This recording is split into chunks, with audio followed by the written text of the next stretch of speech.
person dressed like this and talking a language like English, which is so familiar, you feel we are one of you. But the moment we are in classical attire, with our entire finery, talking a language that may be a little alien to a few, and you find it, of course, exotic and wonderful, but at the same time, do not engage with what's happening on stage.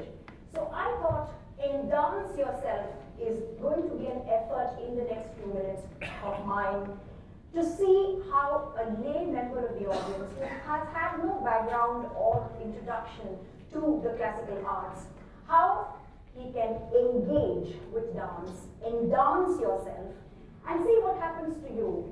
How can you make that entry into understanding the beautiful world of a dancer, the beautiful world of dance? The moment I start moving, using a vocabulary,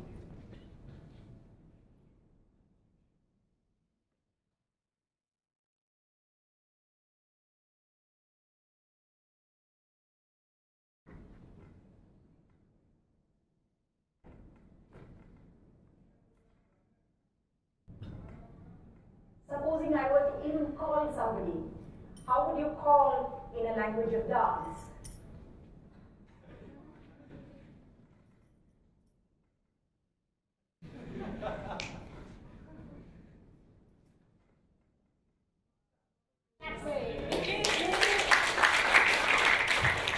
I sometimes fail to understand what is so difficult to understand in the classical. The dancer is really like a monitor, and you have many, many things on her which you can click, icons, yes, which you can click and enter her beautiful world. Because the dancer really brings together movement, music, literature, poetry, rhythm, philosophy, mythology, and I don't know, the whole aesthetics of the art. So it's really a window into Indian culture. So anybody who has a little knowledge of any of these can click that icon and get into what the dancer is really trying to say. So I just feel when somebody tells me that, yeah, we admire Indian classical dance, we like the costume, we like the fast movements that happen, but we really can't understand what the dancer is trying to say. That really makes me think as to what is it in the dance, or what is it in the dancer, in the way she communicates, that is so difficult. I just did 2 or 3 movements. You saw a beautiful walk, you saw the moon, you saw the moonlight coming, you saw the opening of the lotus, you saw the lotus trembling in the breeze, you saw the beautiful bee, you saw the expression that is used by the face. This is all storytelling and the beautiful aesthetic coming together of the vocabulary of dance that I think with a little bit of understanding and a little bit of that mental block being erased, you can enter into this beautiful world of Bharatanatyam or any of the other classical dance. And as I go along, I must say that India has many, many classical dance styles, Bharatanatyam being just one of them. You have from the north, you have Kathak, from the east, from Manipur, you have Manipuri, from Assam, you have Hotriya, from Orissa, you have Chau and Odissi, from Andhra Pradesh, you have Kuchipudi, from Tamil Nadu, you have Bharatanatyam, and from Kerala, you have Kathakali and Mohiniyattam. So this is a beautiful bouquet of classical dances that we have, each with its very, very significant form, regional manifestation, and its beautiful essence of the local people, and the weaves, and the jewelry, and the local myth, legend, everything being woven into the dance fabric. Having said that, we move now to the body. Because when you see dance, body becomes very, very important. Because it's the communication that happens from head to toe that the dancer really manages to say what she has to say. we have two main aspects, as you would have, many of you would have seen, the pure dance and the interpretative dance. The pure dance just creates beautiful patterns in space, using the body, using the music, using the syllables. Many times I wonder, many of the youngsters love to rap. And I wonder where that rap came from, because I really feel it could have come from Bharatanatyam, because we use soulful syllables in very interesting ways. Tadiku, didiku, taka, dingu, takika, taka, ding, ding, kukuta, kukuta, dingu, taku, ding, dingu, taku, dridatta, lengu, taka. So these are soulful syllables which we use. Takajam, ka, di, tatanga, ta, na, ta, junu, ta, ding, dina, to, ta, tatatika, tatanga, ta, junu, ta, tadimi, tatati, tatanga, tajunu, tatimi. So I just love these soulful syllables which are said. And this is the exciting part of Bharatanatyam, where the dancer weaves beautiful patterns of movements through these help of these syllables. These syllables are recited, and the dancer creates beautiful movements and patterns with the body and creates that magic that happens with the vocabulary. Then, of course, is the interpretative part of the dance, where beautiful poetry, literature is sung, and you kind of bring out the essence and the emotion. So for somebody who is not really introduced to the classical arts and is watching a program, 2 or 3 very important things that they take away and can really be a transformatory experience is, one, that today we are a really inhibited society in terms of expression. We are very scared to express. We feel scared of facial expression. We feel scared of using our hands too much. But we come from a tradition which is very, very animated. As a people, I think Indians are very animated. If you were to go to a rural area and ask, where is XYZ's house? The man or the woman would say, go straight, then take a right turn, and then maybe you can take a U-turn and then go there. Nobody's going to say, go take a right turn, then go left, and maybe then you can take a U-turn and get there. That would be a very Western way of expressing. We come from a very animated kind of a lot of people. We have never been inhibited with the body, but now I think more and more, with the screen being your only partner, with spending hours before a screen, I think the interpersonal skills and the way we use our face, the way we walk, the body language is fast changing, and it is becoming more inhibited and inward looking, where it was a very outward and an expressive society. So I think dance is one area where we express. We really give everything of ourselves. We bare our souls in order to elevate the audience and to take the audience to a separate level of experience. So we talk of spirituality, not talking about any kind of ritualistic form here at all. It's a spiritual experience, because just the other day, I think it was the day before yesterday, I was dancing to a group of French linguists who had come to the School of Languages in Delhi University and had asked to perform. And the compere gave very elaborate biodata of mine on stage, and she talked about my whole achievements, and then I realized that in French, that they do not understand English. And I was paranoid, because I was going to introduce all my pieces before I performed, and I thought they would grapple with the pieces better if I had given that English introduction. Many of them didn't understand English, so the matter became more complicated. So I said, oh, how are they going to understand the story of Geeta or Vishnu's Vishwarupa or Krishna stealing butter? How are they going to ever access all those? So the organizer said, doesn't matter, ma'am, they're very sensitive people and they can handle it. So I went on stage and just gave 2-line explanations, and I did the entire thing without compromising on the entire production. I did it. And the response is sometimes it's really gratifying, because many of them came and said that this was the most spiritual experience they've had in a long time, and they felt so very clean and clear from inside.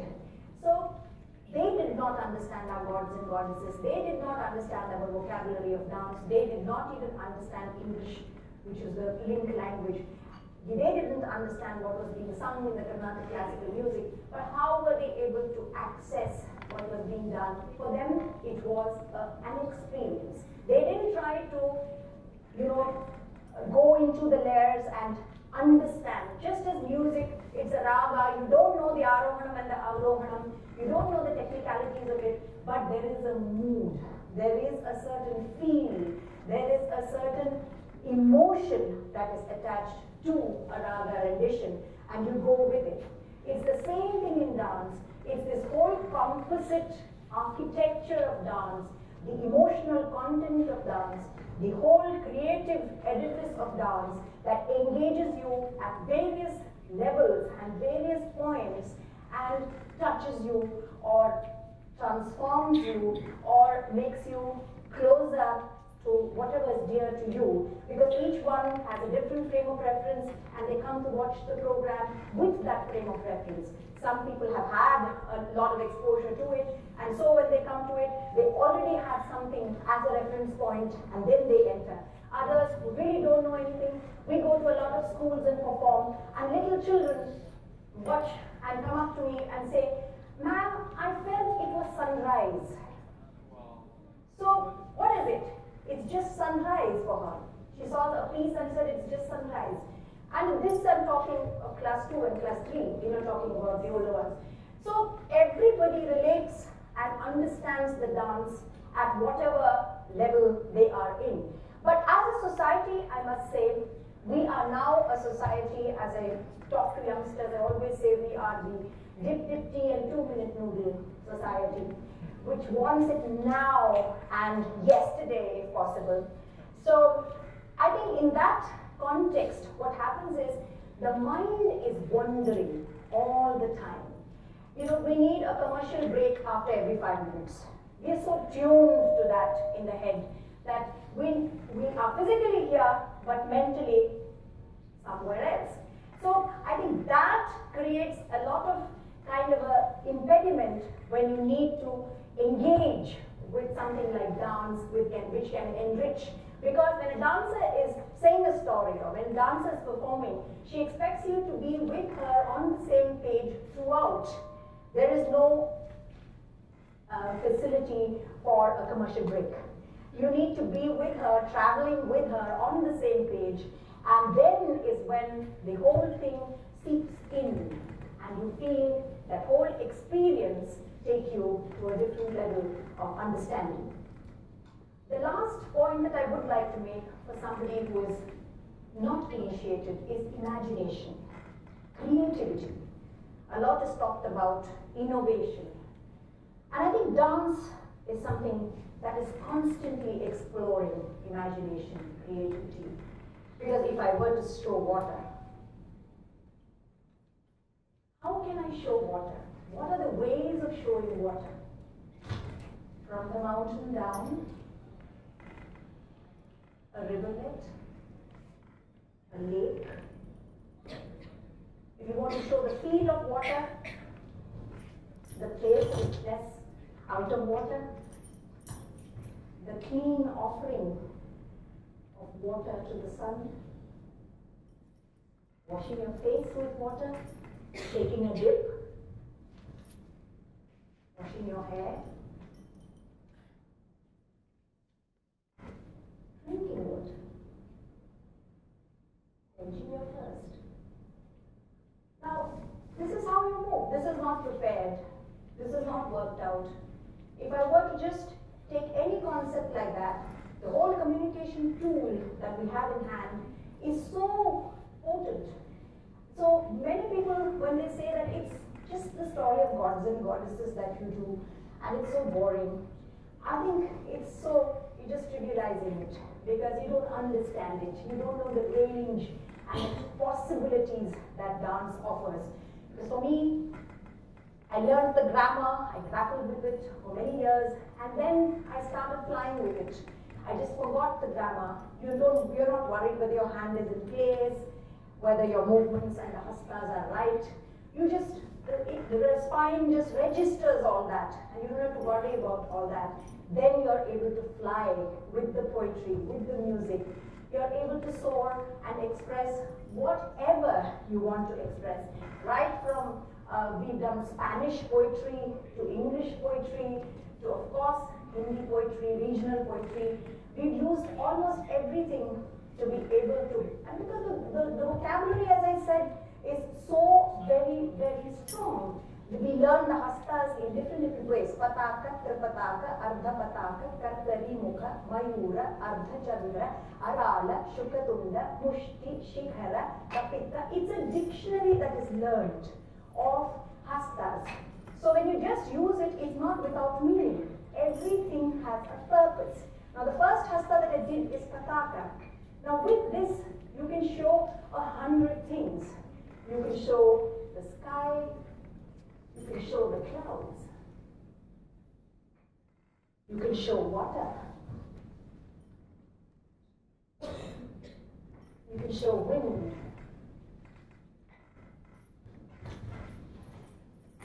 you can show a tree, you can show people, you, that other woman, somebody lying in bed, a letter, a mirror. I look rather nice. Get out. So just one hasta can say so much. The whole world, a great person. I can go on to kill somebody, a horse chariot. All this is done with just one hasta, and we have so many hastas, and each has its own uses. So it's a very codified, big dictionary that we use in order to communicate.